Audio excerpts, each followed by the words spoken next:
Hey everyone, welcome back to another session on marketing fundamentals. Today we are taking a deep dive into SWOT analysis, a powerful tool used in marketing plans and beyond. By the end of this video, you'll not only understand what SWOT analysis is, but also see how it applies to real-world scenarios. Now, if you've already watched my videos on the marketing plan, you know where SWOT analysis fits into the marketing plan. Now, whether you're a big company like Apple, McDonald's, or you are an entrepreneur starting a small business, the SWOT analysis can guide you to create strategies that help you achieve your goals and objectives. Also, here's the thing. SWOT analysis isn't just for marketing plans. You can use it to analyze your own personal situation and use it to achieve your own personal goals and objectives. So let's get started. Now, what is SWOT analysis? SWOT stands for strength, weakness, opportunity, and threat. Now, it is a framework to evaluate factors that impact your ability to achieve the objectives that you want to accomplish. Now, the key is to identify whether these factors are internal factors or external factors. Now, internal factors are factors within your control and factors that mainly impact only you. Now, factors such as your knowledge, your resources, or your skills. Conversely, the other type of factors are external factors. Now, these are factors outside of your control. Also, these factors not only impact you, but they impact everybody else in the industry, including your competitors. Now, let's break down the SWOT analysis with some real-life examples. Now, let's say you are Tesla in the EV industry. You have a specific production cost for manufacturing your cars. Now, the production cost for Tesla will depend upon the efficiency of their manufacturing plant and the productivity. Now, is this production cost of Tesla an internal factor for Tesla or an external factor? Now, as we discussed, your product cost generally will depend upon your own efficiency and your own productivity. Now, these are the factors that you should be able to control. So in this case, the production cost of manufacturing a car is an internal factor. Now, conversely, let's consider the cost of raw materials. So for example, every car manufacturer needs steel to manufacture their cars. And the cost of this raw material, in this case steel, is something that Tesla does not control. Well, of course, unless they are into steel manufacturing as well, then they control the cost of raw material, but for this example, we assume that they do not. Now, since Tesla has no control over steel prices, this is an external factor for Tesla. Also keep in mind that external factors not only impact you, but your competitors as well. So high or low prices of steel is not only under not your control, it also impacts your competitors.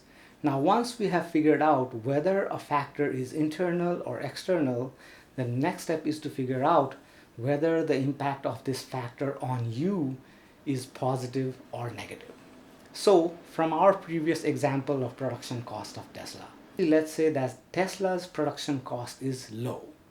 In this case, it is a positive factor for Tesla. So, it would fall under this quadrant where it is an internal factor, which is a positive factor for Tesla.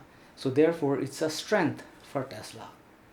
We figured out that the production cost is an internal factor.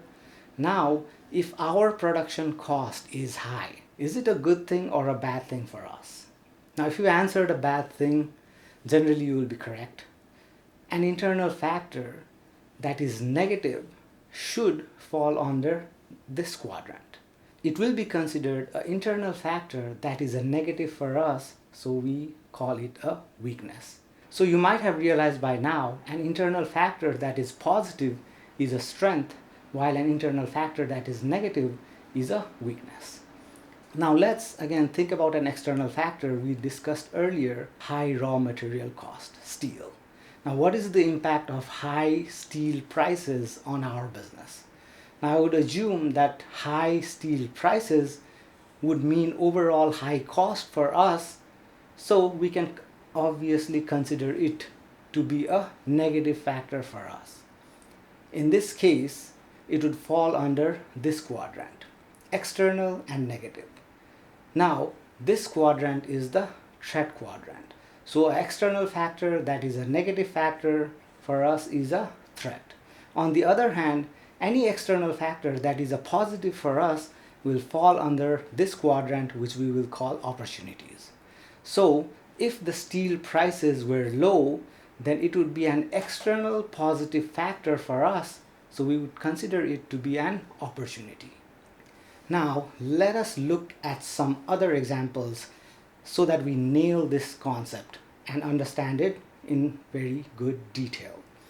Let's say the country you are doing in business is undergoing a recession. Is that an internal factor or an external factor? Well, since we don't control what happens with the economy, and whatever happens not only affects us but also affects our competitors as well, we can classify a recession as an external factor. Now, is a recession a positive factor or a negative factor for us? If we are Old Navy or McDonald's, a recession could mean people have low discretionary income and they will be looking for value and they will be price conscious, so they may end up coming to our stores because we provide value and cheaper goods. So a recession for Old Navy and McDonald's can be considered to be an external positive factor, which is opportunity. However, if you are Banana Republic or a high-end restaurant, when the economy goes down, people care more about stretching their dollars and won't come to their stores as often. So in this case, we would classify the recession as an external negative factor, which would mean that it is a threat. So this same recession, which is an external factor, can be a positive for some companies and negative for other companies. We also need to keep in mind that SWOT analysis is very dynamic. As factors change, things move around in the quadrants easily. The same factor that was a strength today can become a weakness tomorrow. Similar is the case with opportunities and threats as well. When the economy is doing great, consumers are not as price sensitive and they care more about quality.